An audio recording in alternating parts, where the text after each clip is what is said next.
संत आख्यान ते दंताख्यान. प्रथम संतांच्याकडे वळू.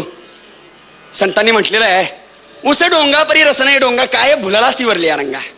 दिसण्याकडे वर देखलेपणाकडे काय जात आहे, आत्म्याकडे पहा. आत्मा महत्वाचा संतांच्यासाठी. आता वळू जंत आख्यानाकडे. पण नेमका संत आणि जंत यामधला फरक काय? तर जो आत्म्यात वसतो तो संत आणि जो शरीरात वसतो तो जंत. तर इथं जो जंत आहे तो जगद्गुरु महेश भटांचा जंत आहे.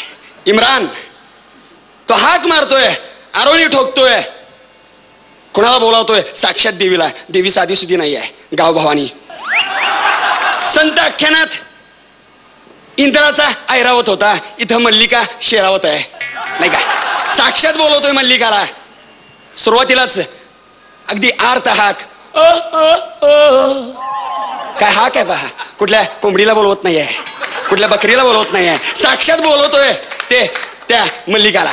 भीगे ओठ तेरे प्यासा दिल मेरा, भीगे ओठ तेरे प्यासा दिल मेरा. काय कल्पना आहे पहा, नाही का? भीगे ओठ तेरे, तुझे ओठ भिजलेले आहेत. काय ओठांचं वर्णन आहे, ओठ भिजलेले आहेत, ओले आहेत. प्यासा दिल मेरा, माझं हृदय तहानलेलं आहे. तहान भागणार आहे कारण ओठ ओले आहेत. काय म्हटलं मी, नाही का? म्हणजे इथून पुढे जाऊन तो म्हणतोय लगे अब्रसा बदन तेरा. अनेक वेळा आपण एकमेकांना म्हणतो शर्ट किती छान आहे, टी शर्ट छान शोभून दिसतोय, जीन्स किती छान आहे, दागिने अगदी सुंदर दिसत आहेत बरं का. पण त्याला म्हणायचंय निसर्गाने जन्माला घातलं त्यावेळी काय होतं तुमच्याजवळ?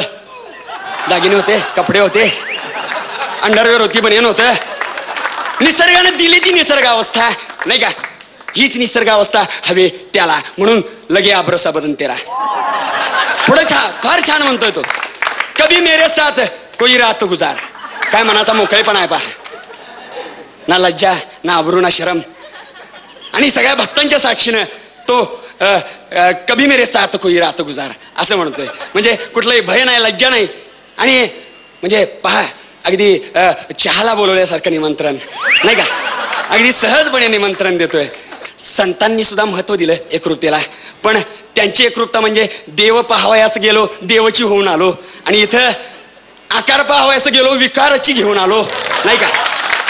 विठ्ठल विठ्ठल विठ्ठल विठ्ठल.